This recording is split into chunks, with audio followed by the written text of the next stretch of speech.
Hi everyone, this is Dee with the paper drawer. I wanted to show you the finished stacked envelope journal. There's a couple things that I want to mention I did not in the first video, so this will be just a short one. But there's a couple things I ran into, and it's been a while since I made one. So I wanted to just bring up a couple things in case anyone's interested in making one. I did go ahead and wrap a full piece of scrapbook paper all around, and it hid the spine that was showing the manila folder. I forgot to put this seam binding underneath it, so I laid it on top, and then I just cut a piece of scrapbook paper here. I kind of like that. It kind of breaks this up. I didn't want to heavily collage it, but I just think that little touch. So even though you put this underneath, you can still put a little strip there. But just FYI. Also too, when you do these, it's of course easier to notch. I always notch after they're on because I'm not sure where I want the notch, but it just helps pulling cards out and so forth. So I like the notches. And also too, you're going to have to decide if you want a side opening or a top opening pocket on these envelopes.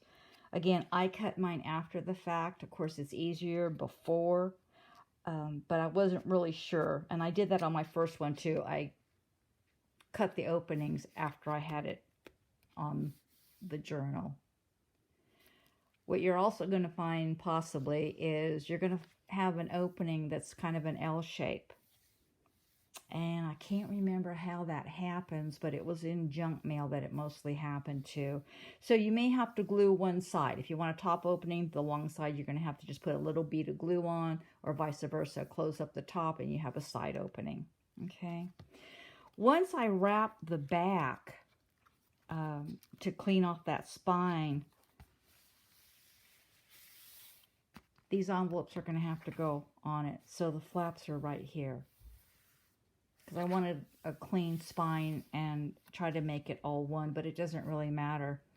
So once I did the background, and of course it's the backing of it so that it's, you know, all the same and wraps around here, I had to glue the envelopes down. So then the flaps are right here, so then I had to cut this piece of Tim Holtz paper and lay it right on top to hide the flaps. Okay, not a big deal, but again, it's just something that you may not have to do. But I thought I would bring that up, and this is not going to have many papers. So I think once I sew the signature in, this will be fine. Oops, it'll open.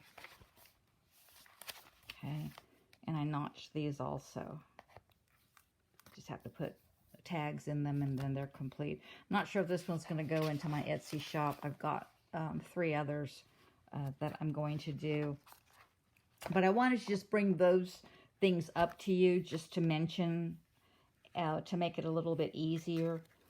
You might have already figured that out, but again, this gets to be not confusing, but it just gets to be a bit much. So that's my finished one. And again, I'll have several in my Etsy shop. So I'll be working on those. But I wanted to just give you a final on it and show you what I've done. All right. Thanks for watching. See you next time.